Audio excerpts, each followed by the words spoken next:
नमस्कार। आज हम जो बीत गई कविता पढ़ेंगे। इस कविता के कवि का नाम श्री हरिवंशराय बच्चन जी है। देखिए, जो बीत गई।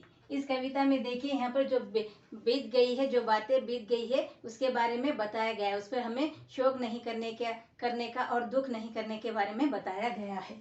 देखिए, जो बीत गई सो बीत गई, जीवन में एक सितारा था। देखिए, यहाँ पर जो बातें बीत गई है, जो दुख बीत गया है, उसके बारे में बताया गया है। यहाँ पर कवि कहते हैं कि जो एक सितारा था, यानी कि जो भी हमारे प्रिय व्यक्ति थे, जो हमसे दूर हो गए, उनके लिए हमें शोकाकुल नहीं होना चाहिए। शोकाकुल का अर्थ है हमें दुखी नहीं होना चाहिए।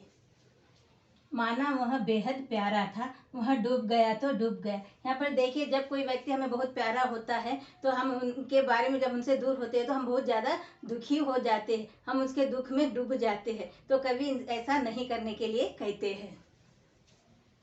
अंबर के आनंद को देखो, कितने इसके तारे टूटे। यहाँ पर देखिए, उदाहरण अंबर का उदाहरण दे रहे। अंबर हम आसमान को कहेंगे। कवि कहते हैं कि आसमान में अनेक तारे होते हैं। रात के समय में बहुत सारे तारे होते हैं और सभी तारे रात भर रहते हैं और सवेरे होने पर सभी धीरे धीरे छूटते जाते हैं या दूर हो जाते। तब भी आसमान इसके लिए दुखी नहीं होता है। जो तारे छूट गए उनके लिए दुखी नहीं होता है। फिर से जब शाम होती है, रात होती है, तो फिर नए तारे आते हैं। तो इसी प्रकार हमें भी, मनुष्यों को भी ऐसे ही लोगों को दुखी नहीं होना चाहिए। जब अपने लोगों से दूर होते हैं, व्यक्तियों से हम दूर होते हैं, अपने प्यारे लोगों से हम दूर होते हैं और या किसी वस्तु को हम खो देते हैं, तब हमें दुख नहीं होना चाहिए, दुखी नहीं होना चाहिए। और जो बीत गया है समय, उन पिछली बातों को लेकर भी हमें दुखी नहीं होना चाहिए, क्योंकि हमें आने वाले समय को देखना चाहिए और भविष्य के बारे में हमें सोचना चाहिए।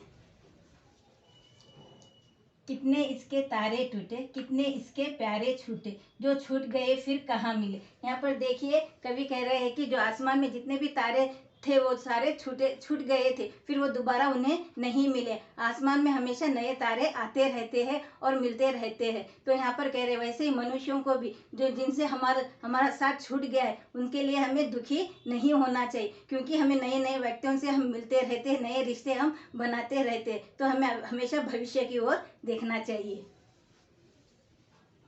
पर बोलो टूटे तारों पर, कब अंबर शोक मनाता है। यहाँ पर देखिए, कवि कह रहे हैं कि देखिए, आसमान कभी इन टूटे तारों के लिए शोक नहीं मनाता है, कभी दुख नहीं जताता, कभी दुखी वहाँ नहीं होता है, शोकाकुल नहीं होता है। वहाँ निरंतर वहाँ भविष्य की ओर देखते रहता है और नए तारों को देखता है वहाँ। और इसीलिए वह निश्चिंत रहता है, क्योंकि उसे पता होता है कि रात होती है तो फिर सवेरा भी होगा, और सवेरा होने के बाद फिर रात होगी, तो वहाँ पर जरूर नए तारे भी आएंगे। इसीलिए वह निश्चिंत रहता है।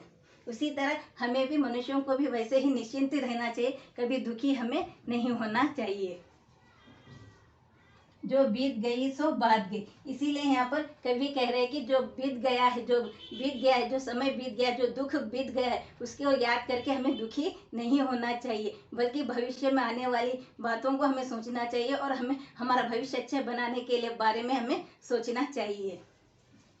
जीवन में वह था एक कुसुम, यानी कि हमारे जीवन में देखिए, बहुत सारी व्यक्ति आती है कि जो जैसे कि पुष्प के समान हमें प्रेम होता है, उनके समान होते हैं, जो हमारे जीवन से जुड़े हुए होते हैं, तो उनसे भी हमें कभी ना कभी अलग होना पड़ता है। तो इसीलिए हमें हमेशा उनसे जो रिश्ता बनाए रखे उसे याद करके दुखी होते रहना नहीं है। तो यहाँ कवि कह रहे हैं कि देखो, जीवन में वह था एक कुसुम। कुसुम यहाँ पर एक फूल को कहा गया है, पुष्प को कहा गया है। यहाँ पर थे उस पर नित्य निछावर तू, यानी कि ईश्वर हमेशा हम उन पर अपना प्यार हम लुटाते रहते। देखिए, एक पुष्प है, जब तक वह पुष्प खिला हुआ होता है तब हम उसकी खूबसूरती को देखकर, उसकी सुंदरता पर हम निछावर होते हैं। फिर जब वह फूल मुरझा जाता है तो हमें दुख होने लगता है कि फूल मुरझा गया है, क्योंकि अब हमें फिर वैसे ही दूसरा फूल नहीं मिलेगा। मगर यहाँ पर एक दुनिया की ये दुनिया का एक परंपरा है कि जो चीज नष्ट हुई है फिर वो दोबारा जन्म भी लेती है। वैसे ही पुष्प नष्ट हुआ है तो दूसरे फूल भी फिर से खिलेंगे।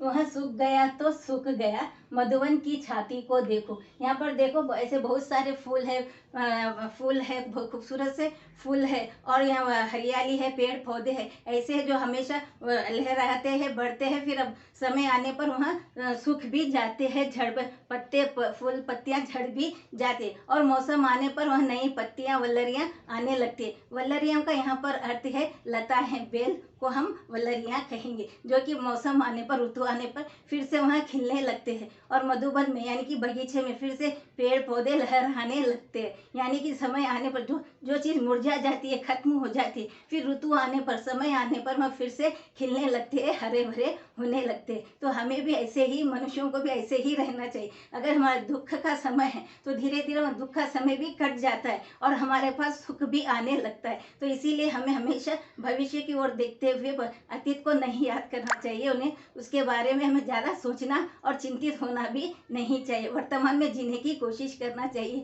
और क्योंकि हमें पता होता है दुख के बाद सुख आता ही है, तो इसीलिए हमें निश्चिंत रहना चाहिए।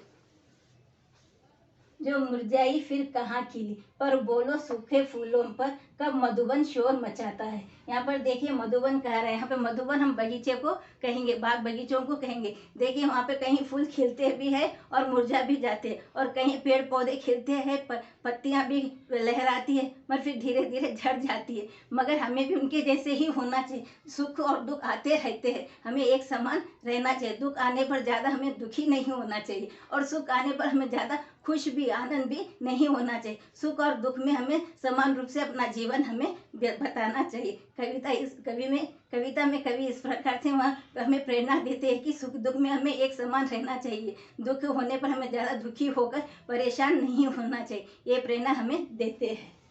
जो बीत गई सो बात गई। तो इस कविता में हमें कह रहे हैं कि जो बीत गया है उसे हमें याद नहीं करना चाहिए, बल्कि आगे की ओर देखकर हमें अपने जीवन आगे बढ़ते जाना चाहिए, जीवन को आगे बढ़ाना चाहिए, और खुशियों के साथ मिलजुल कर सबके साथ प्रेम के साथ रहना चाहिए। जो बातें बीत गई है उसे हमें भुलाकर अपने जीवन में आगे बढ़ जाना चाहिए। इसी प्रकार के वीडियोस देखने के लिए लाइक शेयर कमेंट करिए और सब्सक्राइब भी जरूर कीजिए। Thank you.